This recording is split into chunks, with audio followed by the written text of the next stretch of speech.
minhas irmãs, paz de Jesus sobre nossas vidas nesta manhã. Amém. Abra a sua Bíblia, por favor, na Epístola de Tiago, o capítulo 1. Tiago fica depois de Hebreus, antes de Pedro. Não sei se ajudei. Tiago, capítulo 1, eu vou ler do verso 1 ao verso 4, e depois, um pouco mais adiante.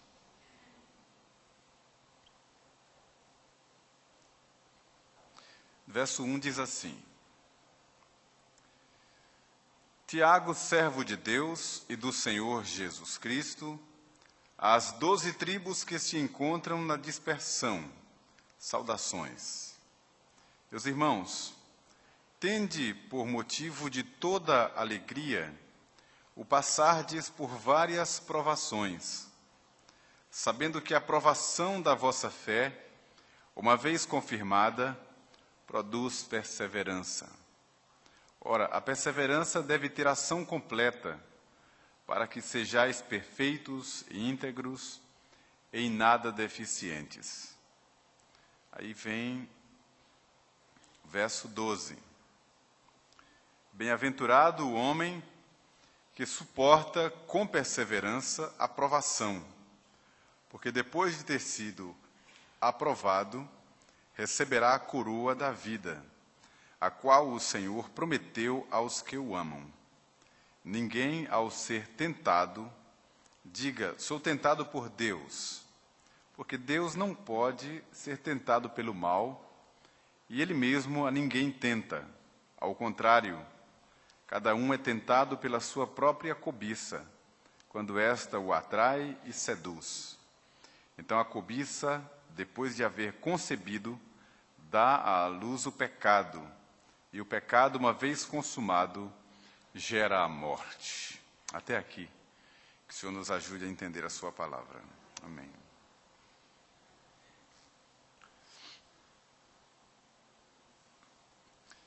Irmãos, eu quero falar nesta manhã sobre provação. Mostrar uma diferença que há entre provação e tentação. E tentar entender com vocês o que é que o apóstolo quer dizer com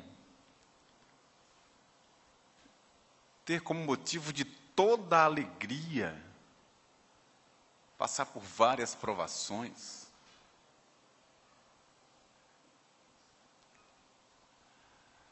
Interessante que a palavra que é traduzida para o português como provação e a expressão toda alegria dá outras opções a partir da língua grega.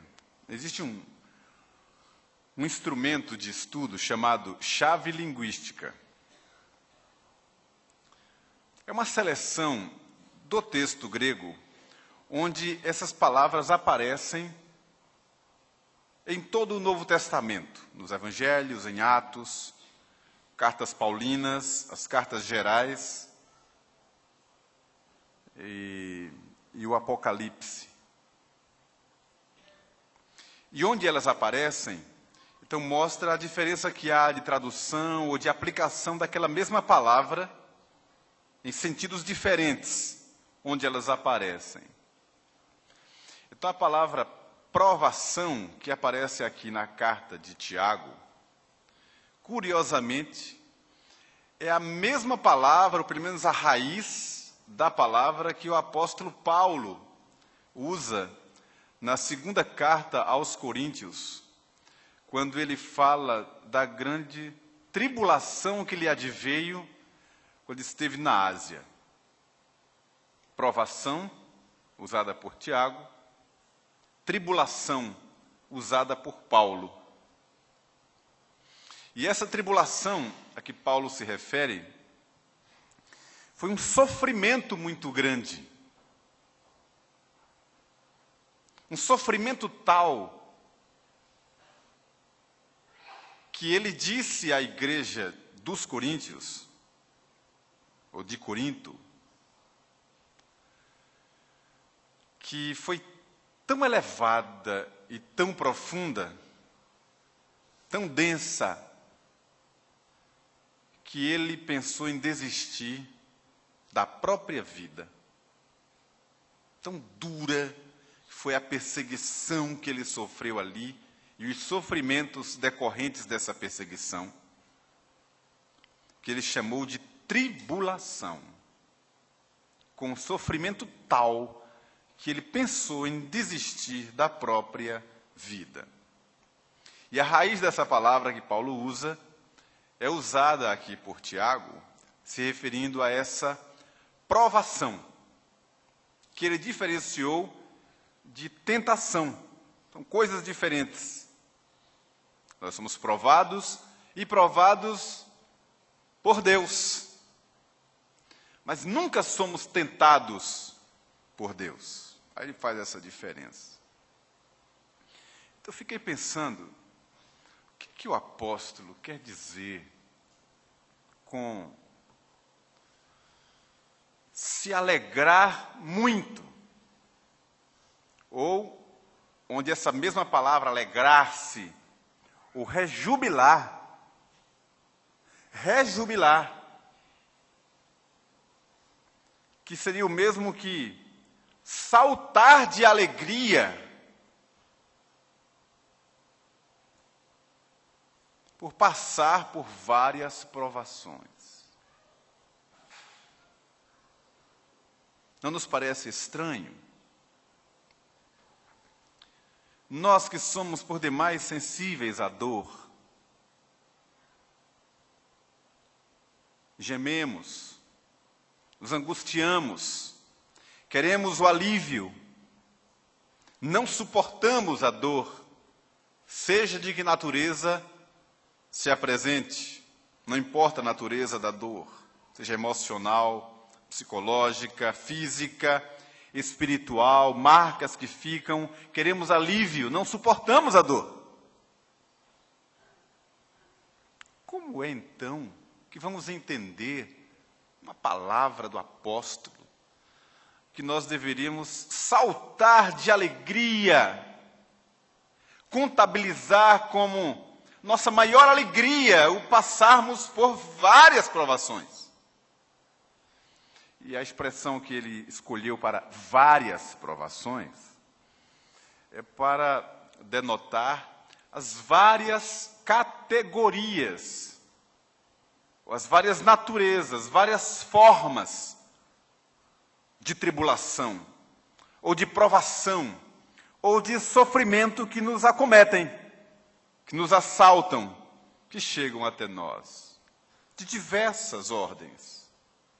Nós devemos ficar muito felizes com isso. Então, vou conversar com vocês nessa manhã sobre isso. Quero a sua atenção, quero a atenção de quem acompanha e participa no culto pela internet. Ontem, uma irmã aqui na igreja me rodeou, me cercou e disse: pastor, só quero que você saiba o seguinte, estou em casa, não posso vir sempre à igreja, e deu as razões, e eu reconheço, sei quais são as razões. Disse: mas eu assisto pela internet. Eu quero que o senhor saiba que eu faço o seguinte: quando a igreja fica de pé para orar, eu levanto em casa, sozinha mesmo, e fico lendo a Bíblia junto com a igreja. E canto de pé junto com a igreja. De vez em quando saio, vou na geladeira buscar uma água, mas participo ali junto com a igreja em tudo. Que seja assim mesmo, e não seja só um assistente, mas um adorador agora pela internet. Em primeiro lugar, para nós entendermos o contexto dessa palavra, a gente tem que ir para a autoria e o tempo da escrita. Tiago, irmão de Jesus, o tempo da escrita o auge da perseguição no tempo da dispersão, ou diáspora, como vocês já ouviram tantas vezes, uma expressão grega para a dispersão. Foi quando as lideranças religiosas, misturadas com as lideranças políticas, vieram com seus chicotes, com varas, sejam varas de leis ou literais, e deram com ímpeto sobre a igreja de Jesus que estava em Jerusalém e nas cercanias. Açoitaram muitos crentes, mataram muitos deles, com um mandado na mão, uma carta na mão, derrubaram casas, arrastaram pessoas de dentro das casas, pelas ruas, muito sangue foi derramado. Obrigaram a que eles se espalhassem, que eles fugissem se quisessem viver. E os que ficaram morreram, muitos morreram. E as narrativas históricas desse tempo de pressão em Jerusalém e nas cidades vizinhas são narrativas dramáticas, doídas, de muitas lágrimas, de irmãos nossos que por causa do nome de Jesus viram seus filhos arrastados para as praças, serem surrados, mulheres, anciãos, coisas horríveis que aconteceram, e então a igreja se espalhou por todo canto que havia. Era uma estratégia de Deus. Essa provação que veio era uma estratégia de Deus para levar o evangelho aos quatro cantos. A igreja saiu de Jerusalém e se espalhou, mas sob lágrimas e muitas dores, muitas tribulações. Então o contexto era esse. Aí você vê, por exemplo, o apóstolo Paulo fazendo um apelo às igrejas para contribuírem. Aquela contribuição que está lá, escrito por Paulo aos Coríntios e em outras igrejas, onde ele fez coletas, não era essa oferta que a gente levanta aqui na igreja para o sustento da igreja. Eram coletas levantadas para socorrer os irmãos que haviam perdido tudo. Como nós levantamos aquelas ofertas para socorrer os nossos irmãos daquelas enchentes. Gente que havia perdido tudo que tinha e estava na rua, debaixo de árvores, debaixo de algumas marquises, sem ter o que comer, sem ter o que vestir. Era drama, era luta, era dor de verdade, que a gente não sabe o que é isso. O contexto era esse. E quando esse irmão escreve essa carta de consolo, ele diz logo para quem a carta foi endereçada: Tiago, servo de Deus, e de Jesus, que era a marca, às 12 tribos que se encontram na dispersão, com D maiúsculo. Você já deve ter percebido isso. As 12 tribos, ele não estava se referindo às 12 tribos de Israel, da velha aliança. Estava falando dos irmãos, que representavam a igreja de Jesus. Era uma forma solene, dramática, espiritual e emocional de descrever quem eram aquelas pessoas para quem ele estava escrevendo essa carta, de consolo e de conforto, nos momentos de intensa dor. Eram pessoas que não tinham onde morar, e o que comer, e o que vestir. Muitos com as costas, as pernas cortadas das chibatadas, deixando para trás histórias de muitas dores dos seus entes queridos que ficaram para trás.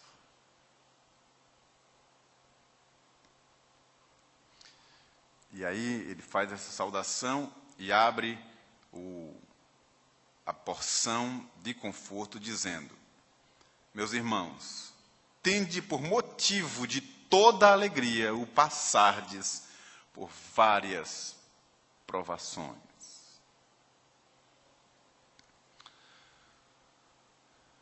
E dá razão disso.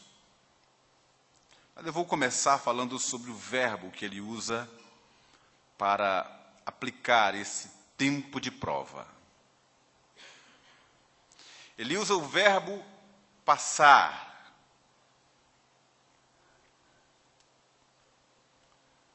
Passardes. Não é, como diz o meu colega, não é ficardes. Passardes. O intuito do apóstolo é de gerar esperança. Esperança em quem está vivendo a dor.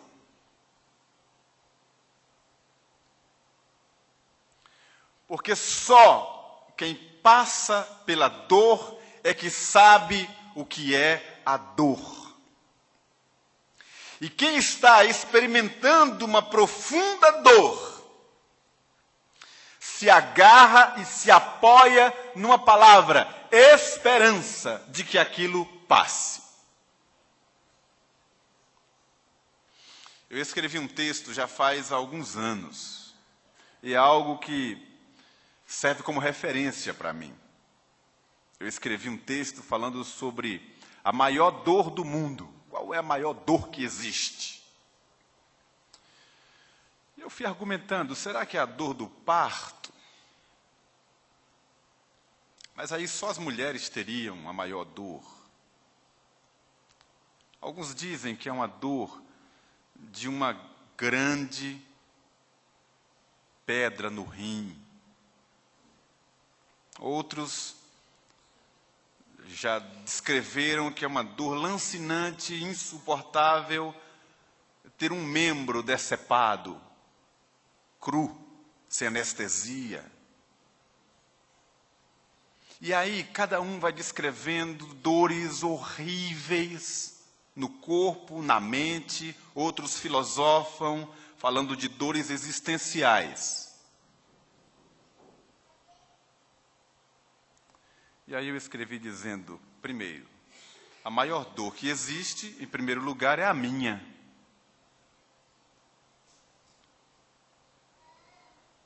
A maior dor é a que a gente sente. Uma unha encravada, dolorida, para mim, dói mais do que o braço arrancado do meu irmão. Segundo, a maior dor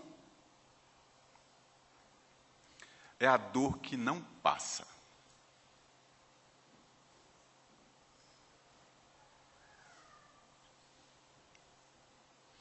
E quando nós estamos sob a influência da dor,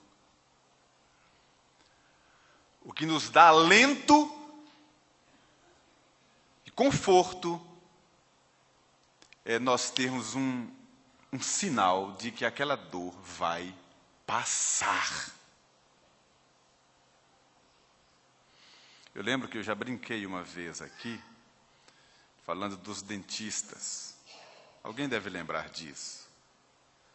E que eu disse que a gente está naquela ansiedade, naquela agonia, tratando de um dente, e aquele motorzinho ali, e a gente naquela expectativa de um choque a qualquer momento, e aquela agonia, e vai... Você já está agoniado só de eu falar. E vai aquela agonia, e a palavra mais aguardada de todas, todo o dicionário, é a palavra pronto. Não é? O que é que nos permite ficar aqueles instantes ali, aguardando? Porque a gente sabe que vai passar. Você imagine um motorzinho em um dente inflamado e que não vai passar nunca. Por isso a ideia do apóstolo O verbo passardes. Ele estava estimulando aqueles irmãos a ideia de que a tribulação vem, mas passa. Haverá um alívio. Deus trará o conforto, o consolo e a resposta que eles precisavam. Porque o apóstolo também era um dos sofredores. Era um dos que estavam sendo açoitados. Era um dos exilados. Era um que sofria muitas dores. Vai passar. Eu quis fazer esse paralelo da palavra que Tiago usou, Paulo também usou, porque Paulo também usou essa mesma ideia escrevendo a sua carta aos Coríntios.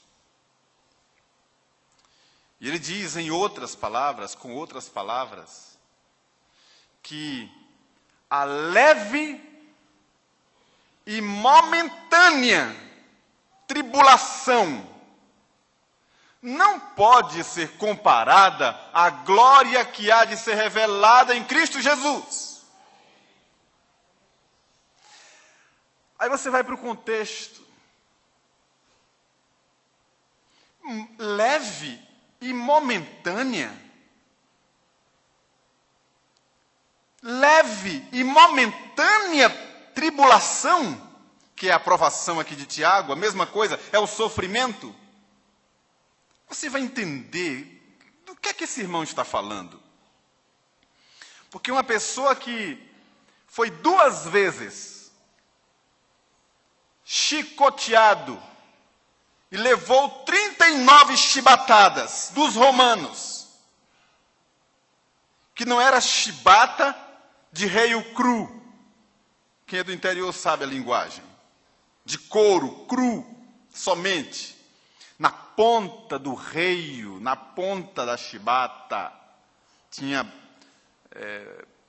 uma peça de metal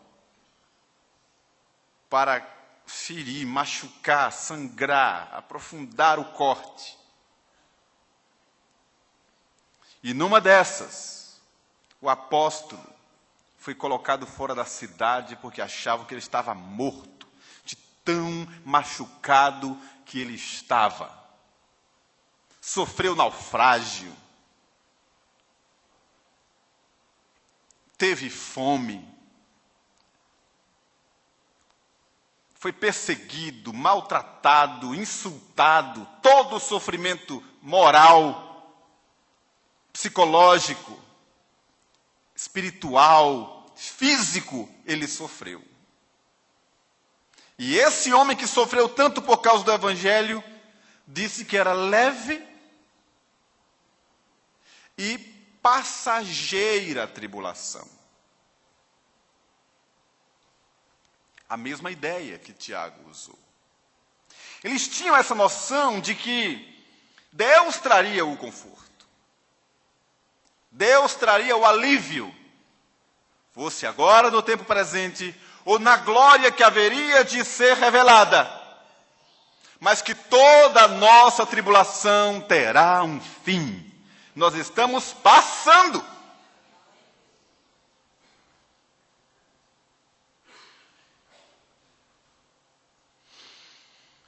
E o passar depende muito da velocidade, não é? Pastor, quanto tempo você leva daqui para Pedrinhas? Já me perguntaram isso várias vezes. E eu, educadamente, respondo, irmão, depende do carro, né? Depende do carro. Então, às vezes vem uma tribulação que nos vem de avião a jato.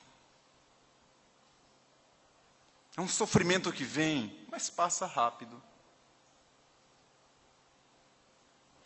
Tem uma tribulação que vem num carro esportivo, veloz, mas também passa rápido. Mas tem tribulações que parece que vêm no lombo de um jumento. Ou numa tartaruga. Parece que não vai passar nunca. Porque quem espera o tempo não passa. Quem está sofrendo dor, o ponteiro do relógio não corre. A noite passa a ser uma eternidade até que o dia nasça. Você sabe do que eu estou falando. E você vai para o relógio, 1h da manhã. E volta, deita, rola na cama, levanta, vai orar, ler a Bíblia, acha que já passaram algumas horas, quando volta no relógio, não deu nem 2 horas ainda, até que amanheça o dia. Quem está sofrendo e esperando, o tempo não passa. Mas, passa. Passa. Então, eu já pensei aqui com vocês o contexto, já falei do verbo passar, e agora eu quero explorar um pouquinho essa várias provações, a expressão várias. Se não bastasse ser provação, podem ser várias. Várias. De diversas naturezas. Provação na família, provação no trabalho, provação com os amigos, provação no coração, na alma, na mente, provação no corpo, tormentos de várias ordens, de várias naturezas, opressões malignas, opressões do sistema, dores de vários lados que podem nos vir. Várias. E às vezes parece que há uma conjunção de provações, de sofrimentos, que em determinada fase da vida, em determinado momento, vem como vários tufões que ocorrem num momento só, num local só, causando um grande tormento. Eu assisti a um filme faz alguns anos, muitos aqui já assistiram, e é um filme baseado em história real, Perfect Storm. Mar em Fúria. Mar em Fúria, como foi traduzido para o português. Mar em fúria. Saem os pescadores para alto mar, para pescar. E eles fizeram as contas erradas e eles não contavam também com o que aconteceu. Houve uma conjunção de... como é que é o nome? Eu esqueci agora. Como é, Cláudio?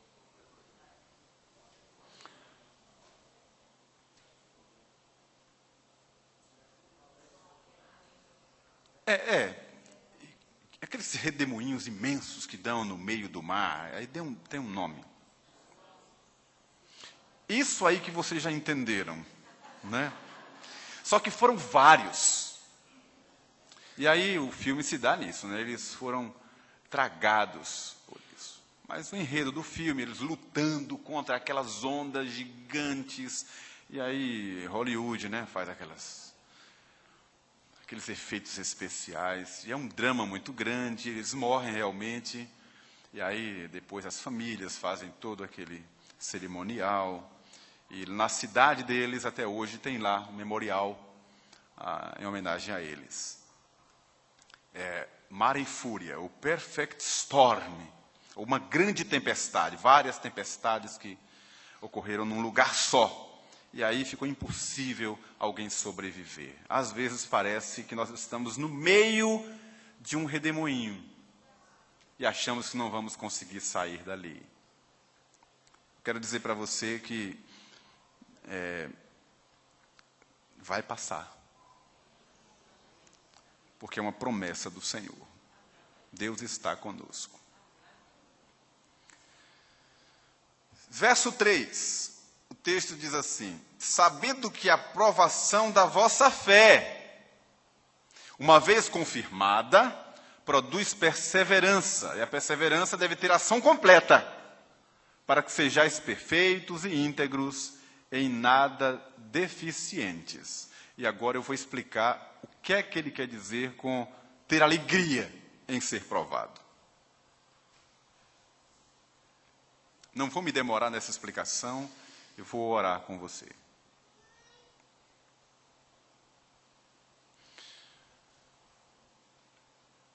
Essa provação, que deve nos dar alegria, é quando é uma provação da nossa fé e os resultados dessa fé e os efeitos dessa fé que nós nutrimos em Cristo Jesus. Não é por qualquer motivo. Não é por causa de maus caminhos e de más escolhas. Não é sofrimento por causa dos nossos pecados. Não é por colhermos os frutos da nossa desobediência e então ficarmos felizes porque estamos sofrendo com o fruto da desobediência. Não produz efeito nenhum esse sofrimento. Sabe quem é que nos diz isso? O apóstolo Pedro, na primeira carta que ele escreve. Ele diz: não sofram por causa da impiedade, porque não teria proveito nenhum para vós. Mas se vocês sofrerem por causa do nome de Cristo, fiquem alegres.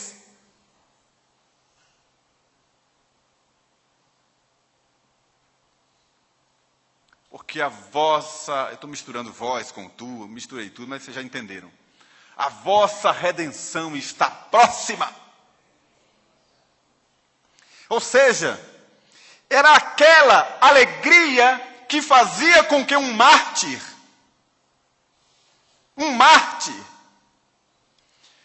chorasse de emoção, amarrado a uma fogueira,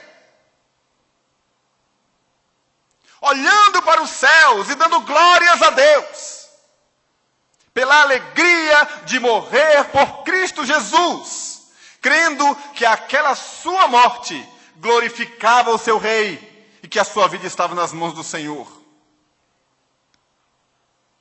Aquela experiência do diácono Estevão, com os olhos fitos no céu, dando glórias a Jesus: Senhor, receba o meu espírito.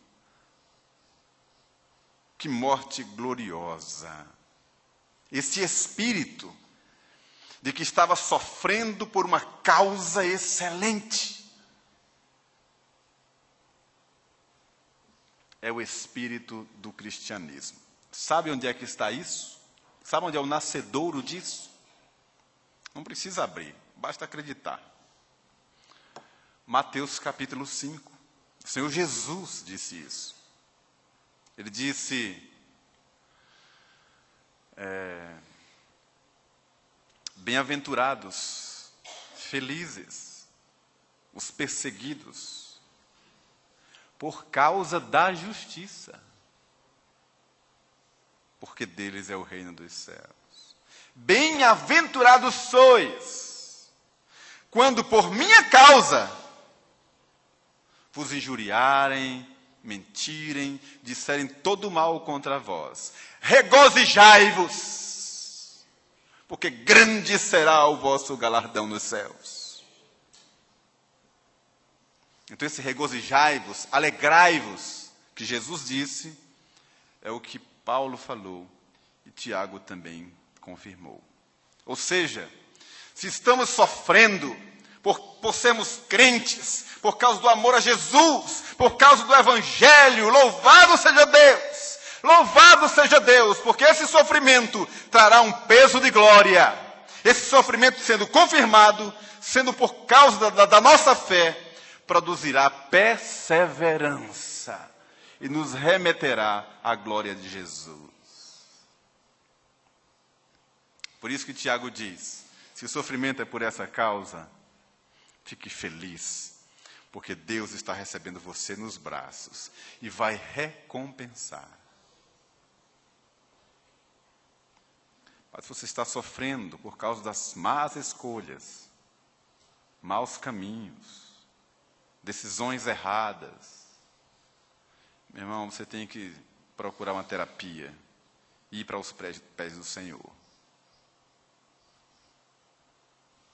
Porque esse sofrimento não produz perseverança, produz atraso de vida.